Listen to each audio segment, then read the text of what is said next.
The Strangers Chapter 3 is set to release in 2026, closing out this new trilogy.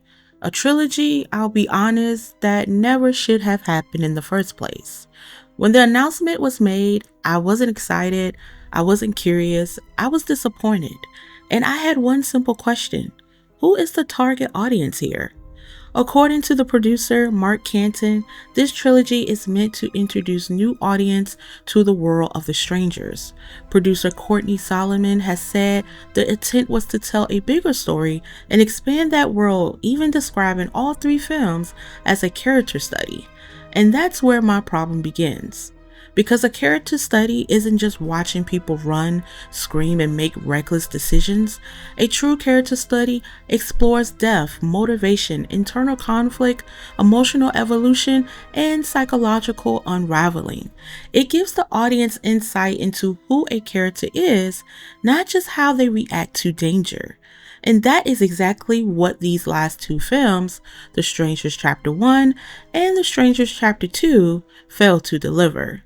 But the films themselves aren't studying characters, they're studying how many cliches can be stacked into 2 hours. This trilogy is marketed as a retelling or a soft reboot, but in reality, it's neither. It's a loose copy of the 2008 film, stripped of emotional weight, psychological depth, and the artistic restraint. With Chapter 1 being a remake to the original film, Chapter 2 is the continuance of the film. Let's talk about the character Maya, because she's supposed to be the emotional anchor of this remake. She's introduced as our protagonist, but what do we really actually learn about her? We watch her react, we watch her cry, we watch her run, but we never get inside her mind. We never understand who she is outside the danger happening to her. Her emotional beats feel shallow. Her survivor instincts don't evolve. The story never gives her the space to process fear, trauma, or awareness in a way that resembles a true character study. With her being in a relationship with Ryan, making it nearly impossible to invest in their relationship beyond a surface level couple in danger setup, there is no meaningful contrast between their personalities, no emotional foundation, and no internal conflict that deepens the horror. Their chemistry doesn't feel organic, it feels assigned. The 2008 film The Strangers is an actually character study, subtle, slow burning, and emotional suffocating. It begins with a breakup, a moment of shame, pain, and quiet devastation. Two people trying to hold on to something that may already be gone. The emotional fracture shapes every moment that follows. The horror isn't just the strangers outside, it's the silence inside the house, the uncomfortable pauses, and the way Kristen's anxiety fills the space. There's a reason the scene of Christine smoking a cigarette in the dining room, unaware of the masked intruder standing inches behind her, is iconic. It's not just a scare, it's pure character horror. She is already emotional broken before the violence begins. The film layers the external threat onto an already wounded interior world, and that's what makes it devastating. The use of the sprout and the bean reinforced this, a gentle, almost whimsical song about growth and innocence playing over the destruction of safety and trust. It's symbolic, it's emotional, it's damn right haunting. In the 2008 film, Christine and James' failing relationship isn't just a backstory. It shapes every scare, every decision, and every moment of vulnerability. Their emotional fracture makes them fragile in ways the killers can't explore. Maya isn't given emotional texture. She isn't dealing with personal turmoil or inner conflict. The film doesn't explore who she is. They simply put her in danger and call it a death. Both Chapter 1 and Chapter 2 lack internal conflict, psychological layer, character-driven fear, symbolic storytelling, and emotional stakes beyond basic survival.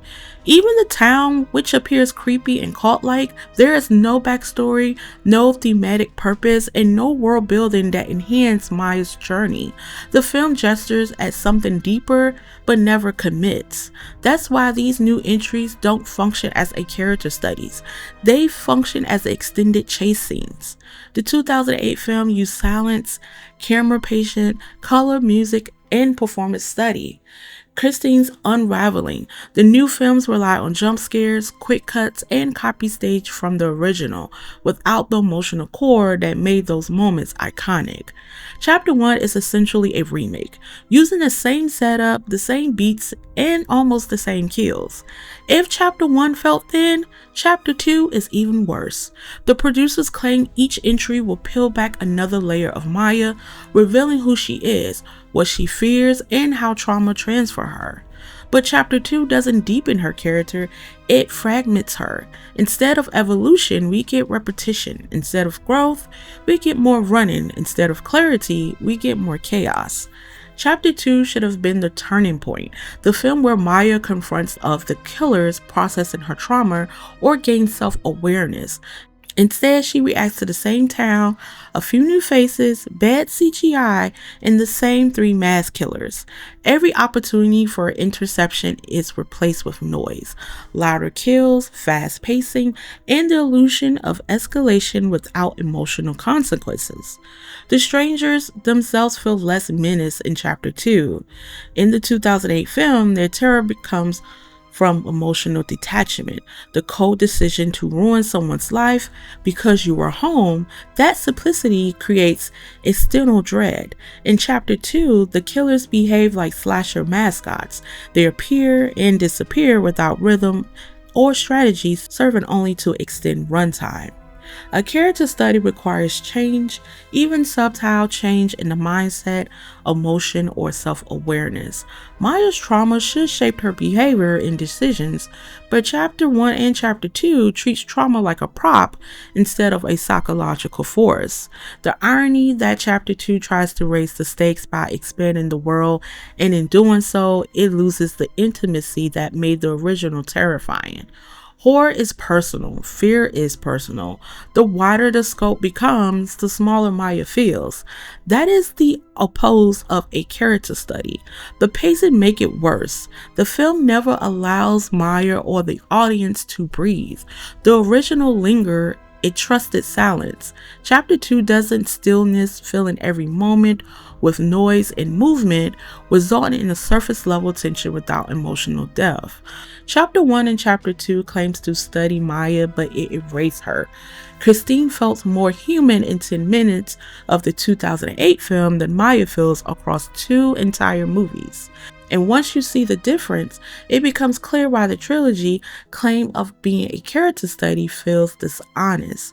The emotional heartbeat never lands because the filmmakers were more interested in expanding the world than exploring the woman trapped inside it.